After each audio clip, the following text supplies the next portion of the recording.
welcome to the Album Nerds Podcast with your hosts, Andy, Todd, and Tude.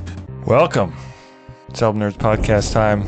I'm Dude. I got Andy and Don with me. Seems a little moist out there, boys. How you guys doing? Yeah, that seems to have that effect on the podcast from time to time. Doing good, man. Staying out of the precipitation here. Got some run under the umbrella. Ella, if you guys want to join me. No. Don, what's your forecast? Well, a little rainy and gloomy and doomy. So usual over in Donville. Where he pretends that all streets are the rainy streets of London while he listens to The Cure. All right, so we are the Album Nerds. We love talking about albums. We've got a great show for you today. We're going to talk about 3 albums. We'll answer a question. We're going to talk about what we learned. And then we're going to spin the wheel of musical destiny at the end of the show to find out what kind of albums we're going to talk about next time. But this time, it's all about rainy days. That's what I'm talking about! Well, the weather certainly impacts humans' moods and behaviors. Rain can often provide a unique sensory and emotional experience. Today, each of us will talk a little about the music we might gravitate towards on a rainy day and share an album appropriate for such an occasion. This is so subjective, especially when you're trying to pick albums that you want to talk about. Like, I wanted to pick things that had rain in the name, even if it really wasn't about rain. Like, I wanted to do the album Purple Rain, but that would have been cheating. It's not a rain album. But then more in, it was a lot of singer-songwritery type stuff. So Pink Moon by Nick Drake, Neil Young's Harvest. And then I kind of got, I thought about The Cure and all that, but I don't know. I felt like I'd be stepping on Don's territory. So Coldplay, Parachutes, their first album, was one that I thought about. And then like the band America, their first album, America, that 70s sort of Crosby, Stills and Nash type sound. I looked at a couple of their albums too. But what about you guys? Same territory or something different? No, I thought I had a pretty clear idea of what a rainy day record sounded like, but you guys have totally taken this in different directions than I was going. So this is interesting. I was more like kind of like down tempo, subdued kind of sound thing. So I mean, probably my favorite rainy day record does not fit that mold, but Electric Ladyland, which we talked about on the show not too long ago, is probably my go-to. But I was more in like the kind of like electronic down tempo, sort of like trip hop space. So Portishead's Dummy from 1994. I almost went with that one. Sure, we'll get to that one soon. Mention a couple others here as well. Burial put out a pretty influential electronic kind of down tempo record in 2007 called Untrue. And Beach House and the record from 2010 called Teen Dream. It's just like a very ethereal, big sounding record that I think would work well on a rainy day, but I went with one that is even better. So Yeah, well, at the top of the show, you guys alluded to the idea that basically 90% of what I listen to or gravitate to would probably be considered by many to be like rainy day records, kind of gloomy and moody and down tempo. So I thought about hey, maybe this is an opportunity to finally do The Cure's Disintegration, which I think is I should have picked that. Yeah, you could have. Actually has a song called Prayers for Rain on it, so it's actually would have been perfect. The problem is I would have talked like this the whole time. Also thought about doing Reading, Writing, and Arithmetic by the Sundays. That's a group I'll probably get around to at some point. But you know what? I don't really do the rainy day thing. Like the other day I was staining my deck. It was like 80 degrees, and I was listening to The Cure Faith, which is like one of their darkest albums ever. But I don't know, it works in the sunshine for me. Well, that's what keeps you cool in those hot temperatures. That's right. Keep you moist. Get that word in there a few more times. All right. Let's, as Andy said, keep it moist. Let's talk about those albums. You choose me?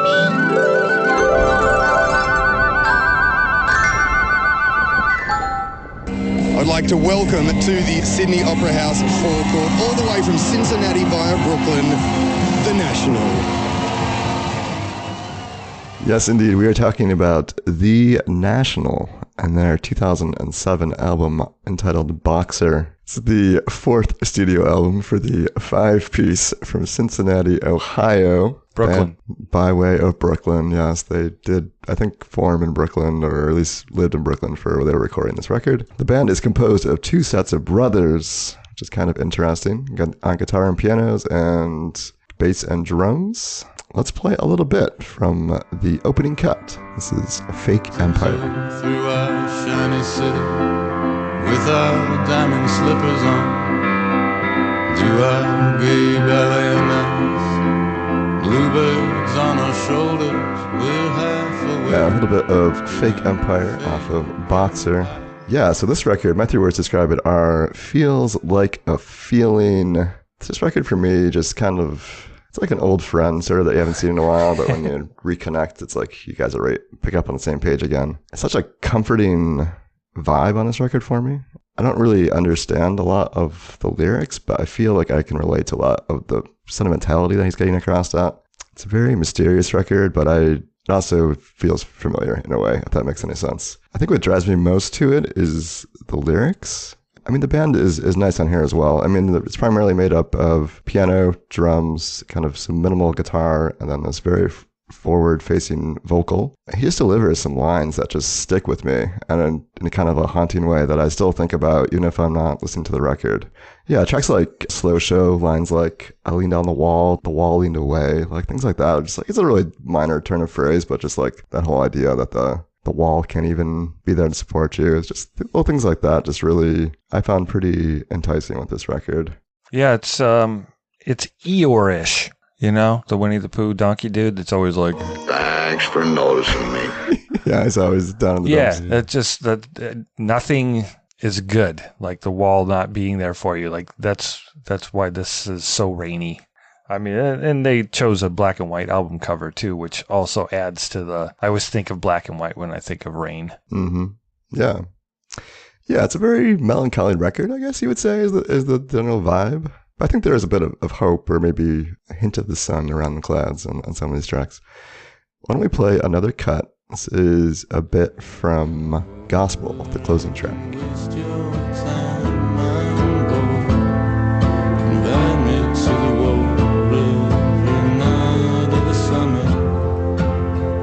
So celebratory. Yeah, that's the quiet closer there. Really like the subtle use of strings, throughout the album, and particularly on that track. And again, I think the lyrics are interesting on this one, although somewhat ambiguous. He's talking about GI blood. I'm like, what's he talking about? Is he talking about the blood of soldiers? Gastrointestinal. Yeah, and so that's, so I'm like, I looked that up, and I'm like, oh, okay. And so then what is it referring to the pain inside or something? So I don't know. I decided the song's about kind of unrequited love, but I could be wrong. I'm hoping soldiers or something, because I really hope it's not about gastrointestinal issues and blood. I always thought that song was about like two young, like a really young kids playing like army men together, and they're like, maybe there's a guy and a girl, like a young boy, and they just kind of have a crush on each other or something. Yeah. These songs all feel like memories to me, like I've almost experienced them in some way, and I'm looking back on them now. It's wild. Well, that's the contemplative vibe of rainy day music, right? That's true. Looking through a photo album, getting misty-eyed, that's kind of kind of what this album is. Yeah. So the three words I went with are post-punk revival. So I kind of associate the National with other American bands, around the turn of the century. So like Interpol and She Wants Revenge. There are a couple British bands, editors, and obviously like the Killers, kind of really did a post-punk revival, I think. They kind of overlapped also with that sort of like garage band thing that happened at that time with the Strokes and the Hives and the Vines and Jet and all those people. But yeah, I mean, this is good stuff. It's hooky. I mean, the two tracks we've played so far are down tempo, but some of it has some real energy to it. So it's really lovely music. The vocals are kind of that mumbly style, you know. It's very Brooklyn, hipster kind of sounding. Yeah, but also kind of Lyle Lovett sort of thing, or maybe a Johnny Cash to it too. He's got a nice baritone. He really leans into it at times. You know, you would think it might get old, but it doesn't. You know, it wasn't one dimensional. It didn't feel that way.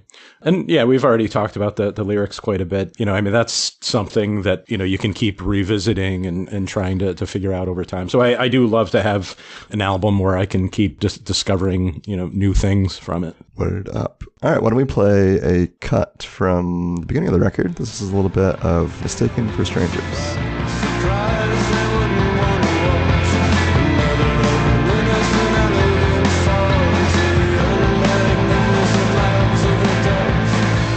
Yeah, that song is kind of the most, I don't know, the Cure-ish and stuff to me, the most rock adjacent. Yeah. And it's the second song on the album, I believe. So it does kind of, it draws someone like me, it drew me in. Andy, I started listening to this record when you told me about it when it first came out. And I swear, I can't find the CD, but I swear to God I bought it. So I'm going to have to do some digging. But yeah, I liked this from the beginning. I think I liked how it was sort of the answer, like the yin yang of what Don was talking about, the whole garage rock revival thing with the bands, and other than The National and The Strokes and all the other thes. I felt like this was sort of the antithesis of that, like the coming back, like getting the ship right. You know, it had gone too far the other way. So that's kind of why I enjoyed this at the time. This is more like den rock or study rock or something. Right. Den rock. Maybe bookstore rock. The three words I used to describe the album were along the lines of what we've all been saying: somber yet hopeful. So there's sadness, there's sort of loneliness, there's longing, there's looking back, but it doesn't feel like a lost cause. It doesn't feel like depression. It feels sort of like sifting through your feelings. And I think they did a really good job with that. Maybe it's at Cincinnati. You know, it's a Sin City. Rough city. Yeah. But yeah, I mean, I was really happy to have a chance to listen to this album again. Not that I can't anytime, but I'd kind of forgotten about them. I think they're still active. I think they're still recording. It looks like they have an album that came out April 28th of this year called First Two Pages of Frankenstein. I'm going to have to check that out. I like that they're still around. Yeah, this record kind of was a big breakthrough. They started playing Letterman and getting some bigger venues on their tours. Yeah, they've been pretty much a staple in the kind of indie rock space since then. Yeah, I think they're a quality band, and I always come back to this record whenever it gets a little bit stormy outside. Let's take a vote before we finish here. Sure. Each of us, is it rainy, cloudy, stormy, or partially cloudy? Good job coming up with the most complicated raid system ever. Okay. I know. For me, this is pretty close to total blackout. So really? I would say it's pretty stormy. Yeah, for me, I would say it's more like it's a light rain, like a drizzle. Mm-hmm. You know, it's okay. Yeah. It's not a total washout of a day. You know. Okay. Yeah, I understand. Just not get drenched, just a little moist. I'd say moist. I'd say it's rainy. But, it's that kind where it's like the drizzle, like Don was saying, but then you get a gust of wind once in a while, and then those little drizzles just sting your face. You know what I mean? Those are the just a little gust here and there. Yeah. But, it was a good rainy day pick. But I think for it to be, really rain, I mean, we're talking I don't know, like The Cure pornography or something, where it's just total, no hope, So it's just going to rain forever and we'll never see the sun kind of thing. And I feel like this record is too hopeful to be that. Okay. All right. So once again, the album is Boxer by The National. It's available on all usual streaming platforms. Check it out. I'm good enough, I'm smart enough, and doggone it, people like me. If you're enjoying the show, and we hope you are, do us a solid and leave a review on Apple Podcasts or your favorite podcast app. Maybe we made you laugh or you discovered an album you enjoy. Leaving a review keeps the show going and helps other music fans find us. Glass? Who gives a shit about glass? Okay, so the album I chose for a rainy day is from Philip Glass, the composer, and the Philip Glass Ensemble, an album called Glassworks. This is the opening cut called Opening.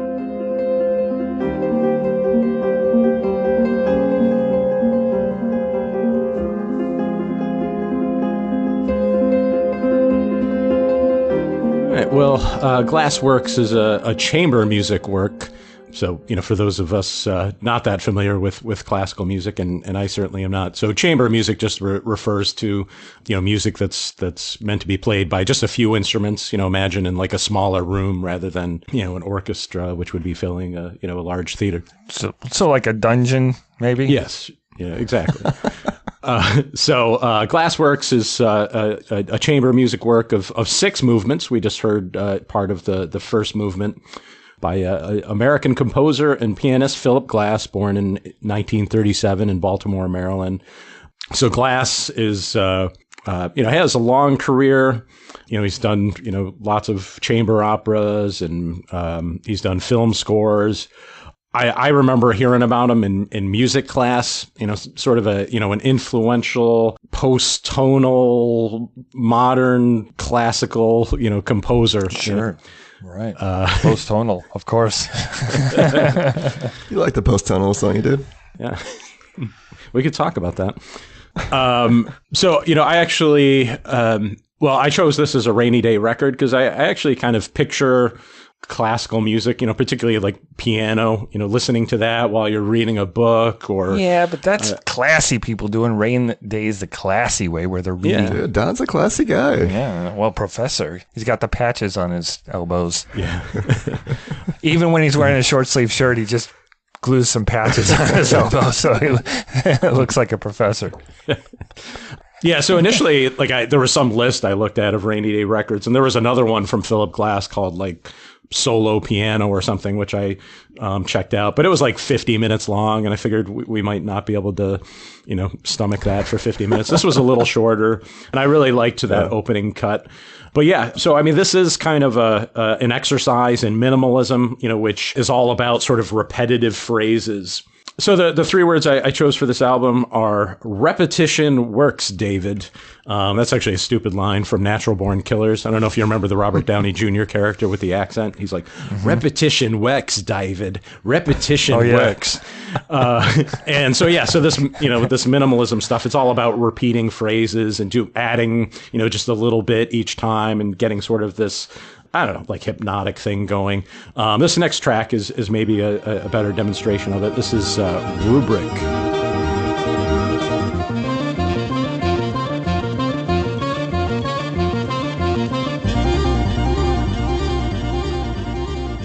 So, yes, it's classical. Yes, it's rainy day music, but it's the kind of rainy day music that makes you want it to stop raining so you can get the hell out of there because it can be kind of repetitive. Uh-oh, you're getting drenched in the downpour here. Huh? Well, with headphones on especially. God, it's just for 5 minutes. Anyway, the 3 words I used to describe this album are Danny Elfman's dad.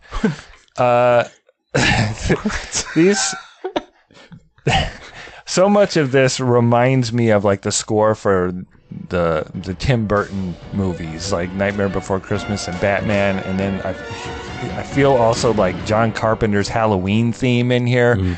Lots of repetition, more than I've experienced in other classical works. And I don't know if it's just the style, but it is. I mean, it's nice at times, but then songs like Rubric just won't stop. Pushed you over the edge. Yeah. There were some moments when I was... That's why I chose that intro bit. Interesting. It was a spite pick. I do think this modernist music, it's kind of there. It's almost like it's not for enjoyment. It's like you're just supposed to experience it kind of like you would like an abstract painting or something. So you're not necessarily supposed to feel good, maybe you are supposed to feel sick to your stomach or want to kill somebody, I felt like Rubric was like the banger on this album. Like I was like, yes, let's go. Oh my God. Yeah, I was listening on my run. It was. Oh yeah, that'd be great running in music. Yeah. Well, yeah, except you'd start taking really awkward steps.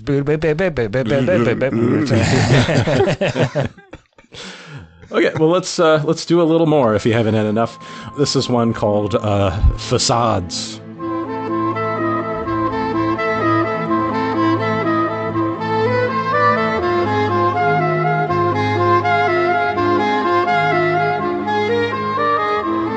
I mean, Elfman, right? I mean, is anyone else hearing that? Yeah. Ballpark, yeah. All right, so my 3 words to describe this record are be like glass, my friend. Be like glass. Shout out to Bruce Lee. Yeah, this record, I mean, I'm so excited that Don brought this to the table. Fan of Philip Glass. I've seen him in concert a few times. Really? What? Love this kind of music. I had no idea. I think this is one of his better records. It was kind of like a breakthrough for him. Is that right? Like this was pretty popular at the time. Yeah, actually the version that Don had picked out is especially mixed for cassette players, which dates this a little bit, but you can tell it got a pretty wide release. And it's kind of, the tracks are, I guess, more digestible than you might expect in this genre, and that they're a little bit shorter and more compressed, which I think is cool. I don't know if I would say it's easily digestible, but I think if you're open to new experiences, maybe you can get behind this. I like that track quite a bit. I mean, that's the vibe I'm looking for. It was just the like. Oh yeah, when it gets too intense. Which, again, if that were more limited, it went on for a long time. This was nice. This was calm. This was rainy day. This is good stuff. Facades, yeah. Yeah, I mean, the record, I think, was more calm than super high energy, I would say, overall. I think most of the record, I feel, is very, like, transcendental to me, like, very kind of, like, hovering between heaven and earth sort of thing. Rubric comes in as kind of like the crash of thunder, but the rest of it, I find very kind of ethereal and or psychedelic quality to it, with all the repetition and just the minor adjustments to the pacing and what's happening. I find it very stimulating and engaging. I love listening to this, especially when I'm working. I think is very, very cool. Yeah, I think it's a good rainy day pick, man. It does sound at times sort of like water droplets kind of rippling out. So yeah. All right, so where do we throw this on the rainy day scale? Yeah, this is solid downpour. This is, it's raining pretty hard. The crops are getting damaged. Crops are getting damaged. Okay. I'd give it a flash flood. Ooh. Yeah. Flash flood. All comes down at once. That's the sound of the rain coming down. And then the streets are filled, and there's branches floating down the street. The rain is over, and the floodwaters are starting to flow away, and then the sun comes out after, and you can go listen to something that doesn't destroy your eardrums. Go listen to Dude's Pick. Yeah. For me, I could get somewhere in between. I wouldn't immediately associate this with rainy day music, but I do really enjoy it. So, yeah, I would say definitely getting pretty wet. Okay, so from 1982, that was Glassworks by Philip Glass in the Philip Glass Ensemble. Excuse me, I'd like to ask you a few questions. So it is that time on the show where we ask ourselves a question.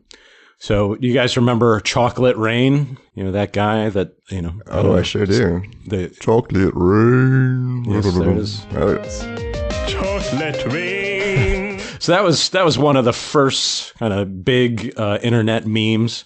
What are some of your other favorite internet memes and sensations? Viral videos, even. Yeah, I feel like memes have become such a big part of our culture, especially in the last 10 years. It was a little different when the internet was just starting out. They felt a little bit more niche and maybe not as widespread, but I feel like nowadays everybody, I don't know, at least who's under 50 knows a lot of memes, right? But they just exist. Like there was that little heyday in the early 2000s, 2007, 8, 6, where it was sort of like water coolery sort of vibe. Yeah, shared around the office. The one that comes to mind for me is probably my all-time favorite is the hide your wife, hide your kids, He's climbing in your windows. He's snatching your people up. Oh, Antoine Dodson. Antoine Dodson. Oh my gosh, that clip. I just watched it a couple weeks ago. In stitches laughing. I just cannot. And the songs. They made there songs were so out of many it. remixes of it, and it just lived on for like months, it felt like. Well, the guy got fame. Like, he was on talk shows and... Yeah, got some sponsorships and stuff. And Yeah. Yeah, it was just one of those weird, kind of unhinged moments. It didn't feel like it was real. But, you know, it was just a news broadcast and just some strange happenings across America. Well, just a guy with a lot of personality that happened to be one of the victims in the break-in, and he had a great personality, and it came through, and I think that's why it took off. Yeah, just some great quotes there, and yeah, lived on in internet infamy. Yeah, so mine also came from a interview on the news. I like turtles. So... But I like Turtles Kid. Oh, man. The zombie Jonathan, right? He was just this kid at a fair or whatever, and he had the face paint on of a zombie, and the lady's trying to interview him, and she's like, oh, tell us what you think about the fair. And he just, I guess he froze up, and all I could think of was I like turtles. But that caught my funny bone. I know a lot of people at work at the time. That was all over the place. My wife still says it. And I like turtles. Whenever anyone's like, which one do you like? that's still something you can drop, I see people with t-shirts on that just say that all the time. Yeah, that was a fun one. Jonathan, the zombie kid. Well, my daughter was quite young in that first decade of the 2000s, so she would come home with some just weird stuff that would be passing around the elementary school, I guess. But so one I remember was this animated thing, Charlie the Unicorn going to Candy Mountain. Candy Mountain, Charlie. Yeah, Charlie. God, that's creepy. Yeah, it's so creepy and stupid. And then it has just a really dark twist at the end that kind of like it stays with. It's almost like traumatic or something. This video. So yeah, it'll scare you up. Yeah, but it's got a little bit of that South Park vibe. It's also the kind of animation that sort of looks like paper cutouts and it's cute and then turns dark. Yeah, very early internet sort of jib jab sort of days vibe to it. Ah, jib jabs. Oh, God, yeah, I just love those. Okay, well, I did the okay. Yay! That's a meme. So what are your favorite great internet memes? Hit us up on the socials, albumnerds.com/Discord. One day, it started raining, and it didn't quit for 4 months. Oh, I love that guy. That made me have to pee. All right, so my choice is the band Hours with their 2002 album Precious. O-U-R-S. Yes, O-U-R-S. Thank you, Don. Why don't we get started with the song Broken?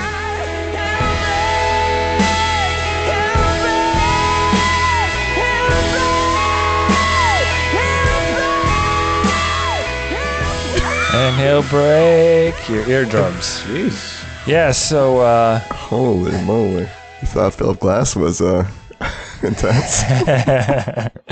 Yeah. Good old Jimmy Necco, lead singer of Hours. The band founded in around, it varies, but around 1992, and Jimmy Necco is the principal member. There's been various members throughout the band's time. They're still recording. They've got a new album coming out this year, self-titled. It's all self-released stuff now, but they're still hanging on, and I really loved this band at the time.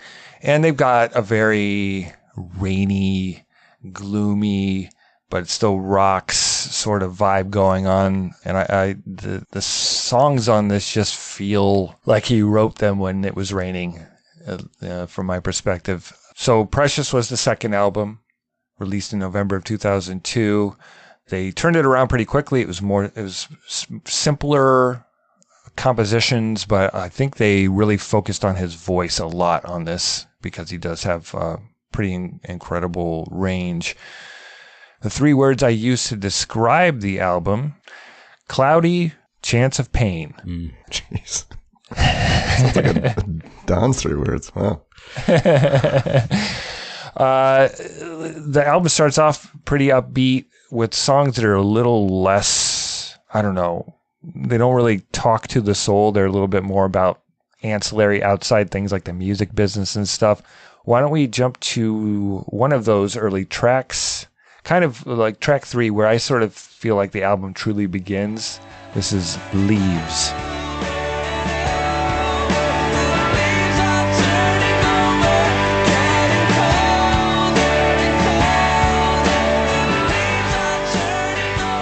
I thought that was one of the stronger songs, definitely one of the stronger melodies on the record. My 3 words to describe Precious are Buckley with bad karma. What? Well, imagine if Jeff Buckley drowned in the river, man. That's pretty bad karma. No, well, imagine he comes back, right? Okay. And he ends up in this band. So that's my review. Come on, man. I'm just not really behind the whole Jeff Buckley comparison, and I'm sure whatever 20 plus 30 years of hearing that is probably annoying for Jimmy, but they're both incredible singers, great ranges, but I think what they do very different, and Jimmy deserves his due, you know? Yeah, I mean, I am totally on board with, how do you pronounce his name? Is it Ganiko? Necco. Like Necco wafers. Oh, okay. Necco. Oh, and the G is silent, yes. Yeah, I'm totally on board with Necco's voice, man. He really brings it. I think he sounds as good here as he did on the debut, which I was a big fan of. Yeah, lots of emotion, lots of grit. It does feel raw at times, like that initial clip he played there. I mean, that's so raw. And I think that works. My biggest catch or biggest downfall of this record is the band just feels largely there to provide like kind of a backdrop for his voice. It doesn't really add a lot in terms of, there's not a lot of melody throughout this record, or it's either just like really loud or really quiet. That's what it seems like what they're doing. The producer, Ethan Johns, who's worked with Ryan Adams, Kings of Leon, Paul McCartney, Ray LaMontagne, Tom Jones, oddly enough, he played drums on the album. He was the drummer for this particular record. Okay. I like the stripped down sound, but it doesn't work for the entire record. It would have been nice to have some lush tracks. Yeah, like some strings would be awesome. And keep it loose and raw for, 3/4 of the record. I missed some of those more operatic moments that came from the first one. Yeah, I agree completely. I still think it's a pretty solid record, and I do enjoy it overall, but not quite as great as their debut. It's a record, it's very fallish to me. I do end up listening to Hours in general in the fall the most. Why don't we check out the track Realize, which is kind of one of the more aggressive rock songs.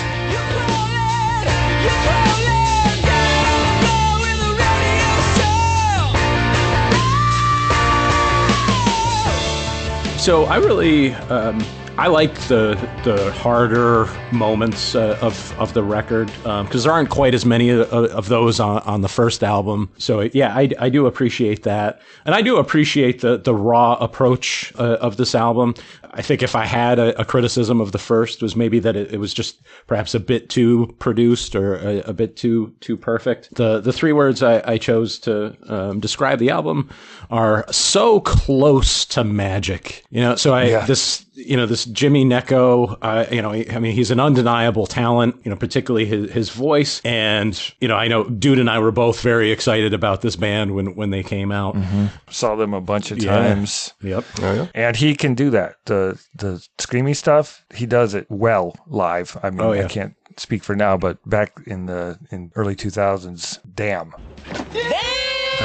But I don't know. It just seems like they never fully capture it on record. I think on the first album, they're kind of almost there, and this one doesn't quite do it. I think maybe just it's just not as good of a collection of songs as the first album. I mean, I think there's some great tracks on this, but it's a bit uneven. But yeah, one thing I don't love about the album is just the Femme Fatale cover. Oh my gosh! By the time this came out, I mean, I've heard Tom Tom Club do it, R.E.M., Echo and the Bunnymen, Duran Duran. Like everybody has recorded this song before, and it's a fine version of it, but I don't know. It just seems odd to add it to the album. I'm not sure that it fits. I totally agree. I thought it was still like a sore thumb, especially in the middle of the record. It made no sense. I mean, for me, I would take Necco over Nico any day vocally. Nice, man. That was fun. That's one of the things I'm not a fan of with the Velvet Underground is that drony voice. So I prefer his vocal style, but yeah, the song is a little flat. Yeah. And then there's the other one there, Places, which is just Pachelbel's canon, and it has to be deliberate, right? I mean, he has to know that that's all he's doing there. So I feel like they should have called it the Places canon or something, and then right. Shout out to it at least. One thing I like that he does is he has that interlude song Outside. Yeah, I think that's great, and he does the same thing on the first album. There's a little interlude song, so I haven't really paid attention to what's come since, but I hope he's still doing that trick. But yeah, so I think it's a solid record, and it's definitely a rainy day record, but it still just feels like unrealized potential. So like there was no rainbow after the storm. Yeah, so just a couple of tracks I want to point out. If Flowers Turn, I think, is a really nice track. I like the sentiment of it. And then what do you guys think of the closer, Red Colored Stars? I'm a fan of when songs are 3 songs in one, when they have 3 different styles. And I thought it was a really strong closer. Lyrically, I'm not really sure what it's about, but it just feels good. And I think it ends the album well. Yeah, that's a good one. Where does this fall then on the rainy day scale? What's the forecast? I think that any Hours album is a good rainy day album. Jimmy Necco's voice, the melancholy, also the frustration and all the emotions that come with it, which are just great rainy day sentiments for me. This album in particular, I think, does a great job in that regard. So I'm going to say that it's your basic downpour. Yeah, just right. A basic downpour. Okay. For me, I don't know. I definitely, it's a cloudy day. I wouldn't be excited to go outside, but I'm not fearful for my safety out there. It's like a November rain, if you will. There you go. Nothing lasts forever. It's a cold rain. All right, so that was Hours, OURS. Precious. Go check it out for a nice rainy day album. Okay, so we each presented rainy day records here. What did you learn? The one thought that I keep sticking with me here as I'm digesting these records here is, it's like, do you adapt to the weather, or does the weather sort of adapt to you? Like, are you going to pick up music that fits the mood in your environment, or are you just going to rage against it and listen to whatever the hell you want? I'm much more of a person who tries to fit the mood, I guess, or maybe that's why I picked a record that kind of sounds like I did. But I get the impression, at least with you, dude, you kind of rage against the rain. Is that accurate? Yeah, well, I rage against the sun. So it's been very droughty here the last few weeks. So listening to these albums and other rainy day albums has kind of helped me feel more comfortable and cool. Maybe I like rainy days. Yeah, me too.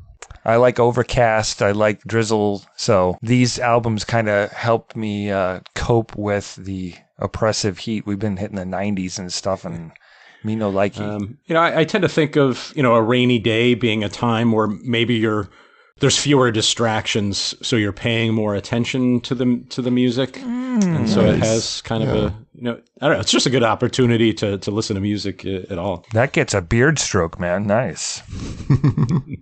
No, I think you're right, man. Things kind of slow down when it's raining. You give more time to be introspective, and that's one to grow on. I'm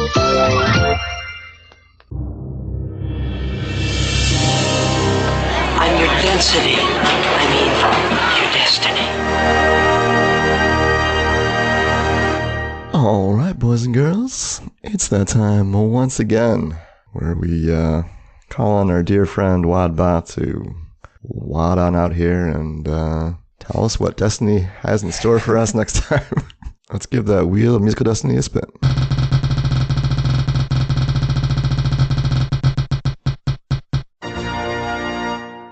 It is time to say bye-bye to your preconceptions. Your musical destiny is to explore albums created by boy bands. Now, go out there and find the right stuff, baby.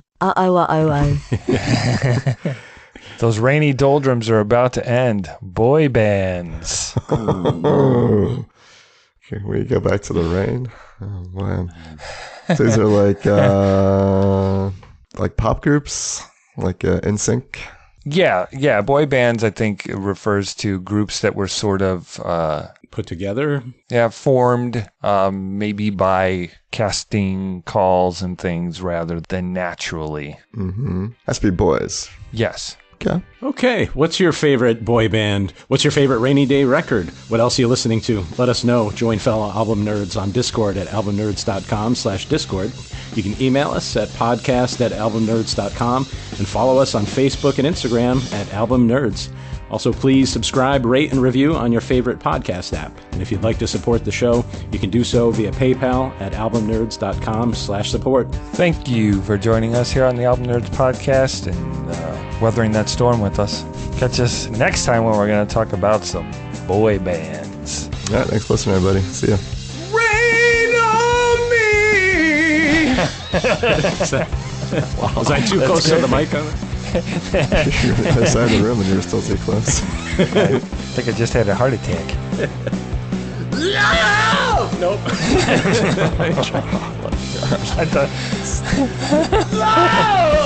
That's the wrong kind of rain, bro. It's like that hours track.